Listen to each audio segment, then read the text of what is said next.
So a few days ago I asked you what you want to know about ZZZ, which questions you want to have answered, and I picked 12 questions from this community post and another 2 from our Discord server. And if you ain't part of our Discord community yet, join us, a link is in the description. Anyway, thank you for all your comments and questions, and let's start with the first one.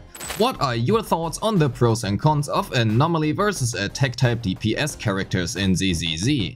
How do you think the two character team archetypes will age? Which type do you prefer, and can you see that changing in the future? First thing coming to mind here is that Anomaly units need a different kind of investment compared to the traditional DPS. Attack type units care a lot about their multipliers, but can work with a multitude of stats: attack, pen, damage percent, crit rate and crit damage. This makes them slightly easier to build in regards to their distrise, but also requires a much harder investment into their skill levels. However, because skill levels do nothing to contribute to Anomaly damage and Anomaly build-up, speaking just in terms of damage, you can leave the skill levels of Anomaly units at level 1 and not lose out on too much damage. Obviously, this is disregarding any days, means at least some investment does not really hurt regardless, but it is much less required than for traditional DPS. The investment for Anomaly units, however, comes instead from their equipment, and Anomaly units do want mainly 4 very specific stats: damage percent, attack percent, Anomaly proficiency and Anomaly mastery. 3 of these we want on their main stat, and rolling specifically into Anomaly proficiency and attack percent on our substats is honestly not that easy. Sure, flat attack and pen help too, but they do that about as much as they help traditional DPS units. For disorder teams, we also have the fact that disorder damage decays over time, so we want to make sure to proc 2 different anomalies pretty close to each other, which at least as of right now also requires some timing and hence also a bit of planning.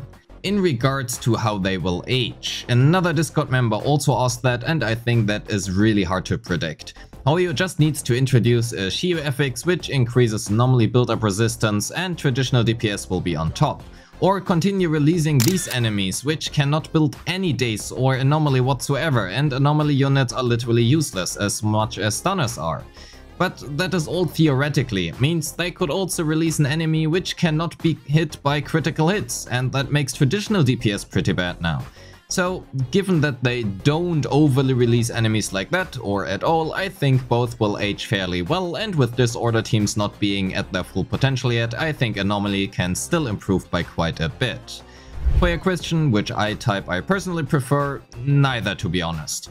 Even if I make these guides and in theory know what works well, I play Lucy main DPS, and that's because I enjoy it and I can't wait for burners to arrive to support my Lucy.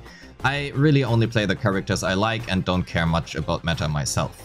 How much of an upgrade is Jane versus Piper versus Neko in terms of clear times, given their ideal teams W engines derives?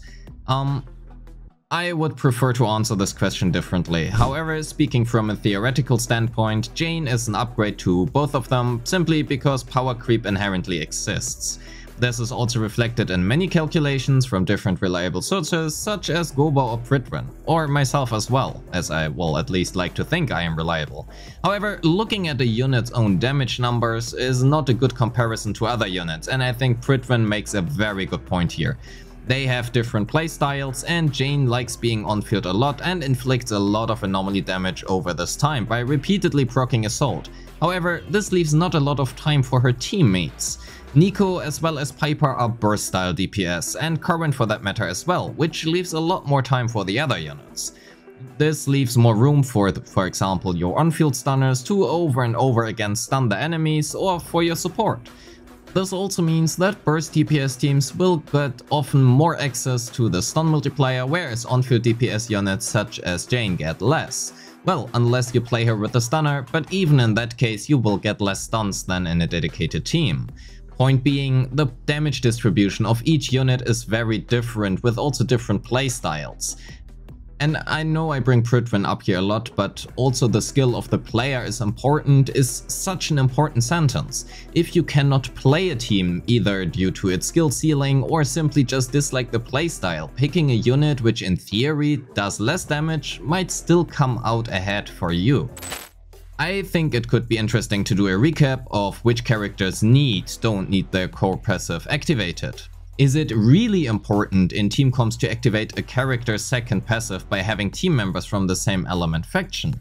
Since those are essentially the same question, let me answer them together. I think this is a really interesting question. I would argue the best teams always have all their additional abilities activated. However, there are very few exceptions where it is slightly less important, a primary example being Lucy. Especially if your Lucy does not have a fantastic crit ratio, inheriting the crit values is simply not that important. However, you will still lose out on damage. For Rina, if she is the only electric unit in your team, her additional ability also becomes somewhat, well, useless. However, it becomes pretty big if you play her with, for example, Grace.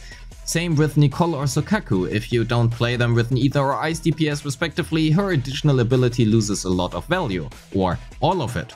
Kolidar is also another unit who does not necessarily need her additional ability as of right now, as chain attack damage is usually a good chunk of some units' damage profile, but not so much that it is really important, where 70% more damage would suddenly skyrocket. Especially if played in disorder teams, for example with Jane. How important is corruption on Sujuan? I heard it's better for Nicole to use Anomaly proficiency or mastery when using her together with Sujuan, but I don't really know how much difference it makes. Also, if I trigger disorder, for example shock into corruption, does corruption immediately disappear or does it stay? In regards to corruption for Sujuan, the reason here being, if you run her with a 4-piece Cortic Metal, you kinda just want the 4-piece effect active and not lose the crit damage bonus. This becomes inherently less important if you play Sujuan with a 4-piece Woodpecker, for example. But yeah, that is the main reason why you want to run Nicole with, for example, Anomaly proficiency and even more so Mastery, simply so you can guarantee that uptime. Disorder damage is based on the previous effect applied, and it also removes said previous effect. For example, if the enemy is affected by shock and you apply corruption, then shock is removed and corruption stays. If you then apply shock again while corruption is still active, then this time this corruption is removed and the shock stays. How exactly can characters generate more EX special? The purple thingy. Is the time they spend on field, off field? Is it tied to the energy region shown on their profile? Is there a way of making it more efficient, such as funneling a Genshin? Well, characters will passively generate energy while being in combat. This amount is usually the same regardless if you're on-field or off-field, unless you have a special effect active or a core passive maybe increases that, which specifically increases the unit's energy rating while either on or off-field. For example, Corin's signature weapon, Housekeeper, that is a good example. Otherwise, the only funnel you really have is the ultimate of every support in the game, who grants 10 energy to the team as well as 20 to the next member you switch in. A question from the Discord: which units currently require the lowest investment while still being able to use the full core or kit mechanics? Personally, I think all characters need some kind of investment to a certain degree if you actually want to use the full kit. However, I also think most supports fit into what you are asking for. Lucy will not deal much damage without great sits or disk drives or even skill levels, but as long as you can at least stack attack on her, she will grant up to 600 attack and at M4 also 10% unconditional crit damage. Soukaku fits in here as well. As long as you can reach 2500 attack, she will grant up to 1000 flat combat attack, and her additional ability still provides 20% ice damage bonus to your squad.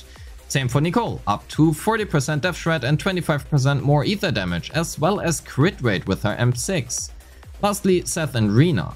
All of these units mostly require you to level their core skill, and while it is certainly a worthwhile investment to not totally ignore their skills and disk drives, as long as you can satisfy their core requirement, which is up to 2500 attack for Soukaku, up to 72% pen ratio for Rina, around 2200 attack for Lucy, and no requirement at all for Nicole, you are honestly not good to go. Out of all those, Nicole and Seth require the least investment and only really need skill levels in her core passive, and Lucy requires the most investment with as many points in her EX special as possible. However, all of that doesn't really mean you shouldn't invest into your supports at all. They can still deal a surprisingly amount of damage, which should certainly not be ignored. This is off-key for your channel, but as a variety bit. Would you be willing to talk about your personal favorite characters or which story chapter, agent, personal story you enjoyed, if you're a story reader? Well, I'm not much of a story reader, I'm more of a story listener, so I usually look for YouTube videos on that. However, I have not done most of the agent stories. Personally, I did enjoy Neko's quite a lot and I disliked Rina's the most. My favorite character is Lucy by a pretty large margin, and Bernice will join her when she releases. I kinda just wait for their agent stories and menu backgrounds, to be honest. Thoughts on Rina? She is a T5 support and seems to be inferior to the other T4 supports in the game. I have her M1 and I never felt the need to use her. I managed to complete the Shio defense with S since the last patch with Sujuan, Envy, now Chingy and Nicole. On the other half with Soldier 11, Coletta and Lucy. I am very comfortable with them, but again I don't see the need to use Rina, and if I had Ellen she would prefer Soukaku, and Jane now seems to have great synergy with Seth. For a T5 unit like Rina, I feel like it's a little sad that she's not featured in any comp at the moment. Do you think this is because of the buffs she gives, or has she not found her DPS biz yet? So Rina is in a bit of a weird spot. However, I would not say she is a worse support than her A rank counterparts. Rina provides pen ratio, and pen ratio is inherently better the more you have of it, while also being much stronger the more defense enemies have. Rina, however, requires you to also consistently swap her in to maintain her buff, and even more so if you have her signature weapon. Her additional ability is also pretty useless if you do not have any electric DPS in your team. All of this basically limits not only her teams much more than other supports, but also requires you to change up your builds. Given the only DPS weapon right now who provides pen ratio is Fusion Compiler, and said weapon being by far the most efficient to be used on Grace, with Grace also being electric DPS, Rina is probably the best support for Grace, as Grace can stack pen ratio much more than other characters can, with, well, the only other source being slot 5 discs. Which kind of brings us to an extension of this question.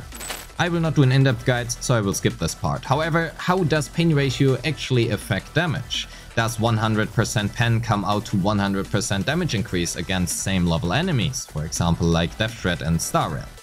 I will answer these questions by showing you a bit of my sheet. Let's imagine a team of Jane, Grace and Rina, where Rina would provide us with various and hence also unrealistic amounts of pen ratio, and we have no other sources of pen, not even flat pen, against an enemy with 921 defense. Without pen, the defense multiplier would be 46.3% and Jane would deal 3.8 million damage within one team rotation of 30 seconds in total. Now let's imagine Rina can actually give us 30% pen ratio with 100% uptime, in which case the valid defense would go to 645 with the defense multiplier going up to 55.19%, which leaves us at 4.53 million damage. If we now change our slot 5 disc from physical damage to pen ratio, we are at 4.51 million damage, which is just slightly less than before. However, if we continue stacking pen ratio, let's say Rina could provide a theoretical 40% pen, now pen ratio is a better choice than physical damage. And this basically just continues. With a theoretically 100% pen ratio, we would achieve a total damage dealt of 6.92 million within said team rotation. To conclude this, Rina and pen ratio are not inherently bad. Right now the biggest problem for both is the limited access to pen ratio, as well as Rina being somewhat limited to electric teams. However, as clear times have shown, Rina can still perform really well with the right stat distribution, investment and of course player skill. I would argue Rina and pen ratio will age really well the more access we gain to pen. What's your top 3 favorites on gameplay? Not clear time, just gameplay. I mean, if it hasn't been clear up until now, my favorite unit is Lucy. Like full on-field Lucy, no swapping, just Lucy. Just press left click, dodge and dodge counters, use her insane iframes on her EX special to dodge stuff and just nuking the out of enemies with her ultimate in Holo Zero. In second place comes probably Jane. I must admit I didn't like her at first, but her gameplay feels just really good. In third place, that would probably be Chingy as of right now. Any opinion on stopping points for agent skill level? Great question, and the answer is it depends on the unit. Anomaly units inherently don't care as much about skill levels outside their core skill, and burst type DPS such as Neko don't care much about their dodge, since the enemy will usually be stunned while they take the field. Burst type stunners such as Ambi mostly care about their EX specials. As a rule of thumb, I think level 9 is a great stopping point by default for most skills, with level 5 being the minimum in all. For main DPS and stunners, going as deep as possible with their main damage or daze abilities is honestly not too bad, since those are the easiest and fastest improvements you can get, especially when looking at dazers, since the access to impact and daze in general is honestly pretty limited. What are your thoughts on options for free-to-play team building and investment? How do the A-rank characters fare and compare? I personally think A-ranks fare pretty well so far, especially in the support department. Nicole, Lucy, Soukaku and Seth are all great supports to build with relatively low investment needed. And while I think the difference between the A and S rank DPS characters is pretty big, there have been many S tiers in Geo defense with Billy, Anton and Piper. So I don't really think there's a back investment. However, if you want to invest pretty well, free-to-play friendly while also being somewhat future-proof, I personally think supports are a really good bet. And for the last question, does Grace have some potential? What kind of unit would she want in the future? Right now, aside from Anton and Rina, she doesn't have any noteworthy synergies, seeing as she wants a decent amount of on-field time. I personally really don't know where this notion of Grace wants a decent amount of field time comes from. I heard that a lot, not only here. A well-built Grace needs like 4 to 5 seconds to proc shock, which is not a lot. I guess if you look at it from a disorder perspective, where you want to alternate between shock, assault, then she would need more time, but that is honestly not realistic, you don't have enough energy for that.